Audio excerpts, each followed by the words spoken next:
مرحبا أصدقائي. نهاية مباراة نهائي دوري أبطال أوروبا بفوز فريق باريس سان جيرمان الفرنسي أمام الأرسنال الإنجليزي. صراحة كانت مباراة رائعة جدا، استمتعنا بهذه المباراة. فرحة كبيرة صراحة بتتويج اللاعب ديالنا المغربي أشرف حكيمي للمرة الثانية على التوالي بدوري أبطال اوروبا. يعني مباراه انتهت بضربات الجزاء. غنشوفوا الاراء الاعلام العربي عامه والاعلام الجزائري خاصه حول نهائي دوري ابطال اوروبا بين باريس سان جيرمان وكذلك ارسنال، واللي انتهت بتتويج اشرف حكيمي للمره الثانيه على التوالي. لتسقيا فرصه ممتعه على بركه الله. نعم، حكيمي ومنداس لاعبان اللي لعبوا كثيرا الهجوم. حكيمي نبدأت البطولة شفنا باللي سلكهم عدة. نشوف انه اليوم هو الاحق بالتتويج باللقب. استحواذ لصالح باريس سان جيرمان، المسيطر باريس سان جيرمان. ليغ 1 كوب دو فرانس، واليوم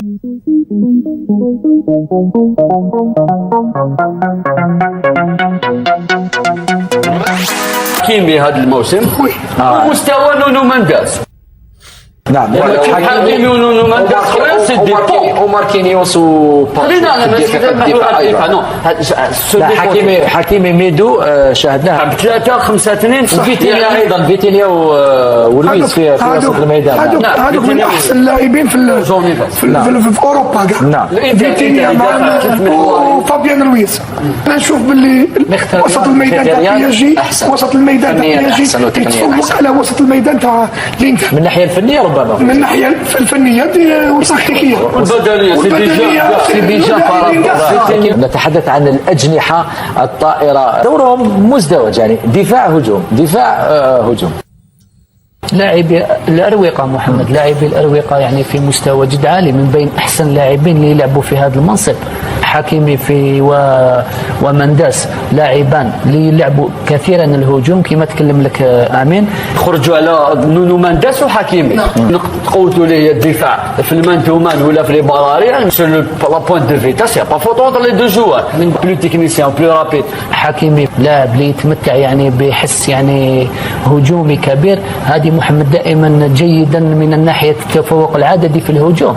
لما يكونوا عندك لاعبين اللي يشغلوا كل الجناح وكل الرواق، هذا الشيء اللي راح يعطي قوه لهذا الفريق، راح يعطي اضافه كبيره. حكيمي نبدأت البطوله ماشي غير كاس كما يقول لك لا ليغ دي شامبيون، ما في البطوله في كاس فرنسا شفنا باللي سلكهم عده كما يقول لك ما بزاف فرص.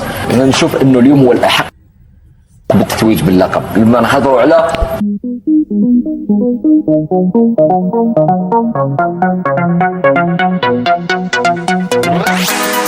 المواسم الأخيرة باريس سان جيرمان صرف أموال كثيرة ودار تعاقدات كثيرة، وهذا الموسم راه مليح يصعد كما حدث لتشيلسي. نعم، في الذروة ما فازش، لكن بمدرب دي ماتيو فاز. لا، كان شيء آخر هنا. تشوف الاستراتيجي لما يكون مدرب ممتاز ومدير رياضي في المستوى. مدرب لويس انريكي مدرب غني عن تعريف، مدرب كبير، مدرب اللي في مستوى جد عالي، درب برشلونة. النهائيات يصنع الأبطال. في النهائيات عندك واحد سيرفع الكأس وآخر سيدفن خيبته تحت الأنقاض. النهائيات ما فيهاش فرصة ثانية، هي توازن رهيب بين الخطوط الثلاث، قوة دفاعية، قوة في وسط الميدان، وقوة هجومية رهيبة. مفاتيح التتويج بدوري أبطال أوروبا. أتكلم عن لويس انريكي باريس سان جيرمان. أنا متأكد أن لويس انريكي حكيمي سي ان اكسيلون جوار، ولكن داب مع البي اس جي تما دائما يدخل ويماركي ويدير وكذا وكذا، هو يدور ليكيب. دخل لي دومي فينال ماشي ما لعبش ولا واش عليه، مي لو باركور il a été présent à tout moment. دونك هو 200% البالون دور يديه. انا ليا 1000 مبروك، تريون مبروك، مليار مبروك، لك افضل من اشرف حكيمي. هو انت مريض في راسك وش. صدمة الإعلام الجزائري بعد تألق أشرف حكيمي مع باريس سان جيرمان أمام أرسنال.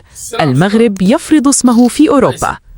في ليلة أوروبية مشتعلة، خطف النجم المغربي أشرف حكيمي الأنظار من جديد بعدما قاد باريس سان جيرمان إلى انتصار مهم أمام أرسنال FC في دوري أبطال أوروبا، مؤكدا مرة أخرى أنه واحد من أفضل الأظهرة في العالم، بل وأحد أبرز اللاعبين الأفارقة والعرب في الكرة الأوروبية حاليا.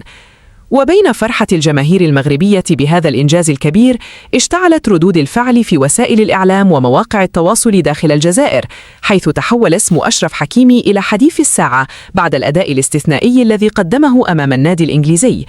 تشير التقارير الرياضية إلى أن حكيمي كان أحد أبرز نجوم المواجهة بعدما وصل مساهماته التهديفية مع باريس سان جيرمان وسجل هدفا مهما في مشوار الفريق الأوروبي. بداية نارية من حكيمي. منذ الدقائق الأولى للمباراة ظهر أشرف حكيمي بثقة كبيرة، تحركاته السريعة على الرواق الأيمن أربكت دفاع أرسنال، فيما كان حضوره الهجومي والدفاعي واضحا طوال اللقاء. المعلقون والمحللون الأوروبيون أشادوا بقدرة اللاعب المغربي على الجمع بين السرعة والقوة البدنية والذكاء التكتيكي، وهي الصفات التي جعلته قطعة أساسية في منظومة المدرب لويس أنريكي. ولم يكتفي حكيمي بالأدوار الدفاعية، بل كان مصدر خطر دائم على مرمى أرسنال، قبل أن ينجح في تسجيل هدف رائع أكد من خلاله قيمته الكبيرة داخل الفريق الباريسي. الإعلام الجزائري يدخل على الخط. بعد نهاية المباراة انتشرت عشرات التعليقات والمنشورات التي تتحدث عن المستوى الكبير الذي وصل إليه الدولي المغربي. الكثير من البرامج الرياضية والمحللين في المنطقة المغاربية ركزوا على حقيقة أن حكيمي أصبح من الأسماء الثابتة في أكبر المواعيد الأوروبية، وأنه يواصل رفع راية الكرة المغربية في القارة العجوز. وتساءلت بعض النقاشات الإعلامية عن السر وراء استمرار تألق اللاعبين المغاربة في البطولات الأوروبية الكبرى خلال السنوات الأخيرة، خاصة بعد الإنجاز التاريخي للمنتخب المغربي في كأس العالم، ثم بروز أسماء عديدة في أكبر الأندية الأوروبية. المغرب يواصل صناعة النجوم. نجاح أشرف حكيمي لا يعتبر حالة فردية فقط، بل يأتي ضمن جيل مغربي صنع لنفسه مكانة محترمة على الساحة العالمية. فالمغرب أصبح حاضرا بقوة في البطولات الأوروبية الكبرى، سواء من خلال اللاعبين أو النتائج التي حققتها المنتخبات الوطنية في السنوات الأخيرة. وحين يتألق حكيمي في نصف نهائي أو نهائي دوري أبطال أوروبا، فإن الأمر لا يتعلق بلاعب واحد فقط، بل بصورة كرة قدم مغربية كاملة أصبحت تنافس بقوة على أعلى المستويات. أرقاما تؤكد عظمة الموسم. الأرقام تتحدث بوضوح عن موسم استثنائي للنجم المغربي، فقد واصل تقديم التمريرات الحاسمة والأهداف الحاسمة، ووصل إلى عدد كبير من المساهمات التهديفية مع باريس سان جيرمان خلال الموسم، ما جعله من أكثر المدافعين تأثيرا في أوروبا. كما أشارت تقارير رياضية إلى أن مساهماته الهجومية تجاوزت حاجز 20 مساهمة بين أهداف وتمريرات حاسمة. هذه الأرقام تقعه في مقارنة مباشرة مع كبار نجوم مركز الظهير الأيمن في العالم، بل إن كثيرا من المتابعين يعتبره الأفضل حاليا في مركزه. جماهير المغرب تحتفل. على مواقع التواصل الاجتماعي عبرت الجماهير المغربية عن فخرها الكبير بما يقدمه حكيمي، وانتشرت مقاطع الفيديو والصور التي توثق لحظات الهدف والاحتفالات، فيما اعتبر الكثيرون أن اللاعب أصبح رمزا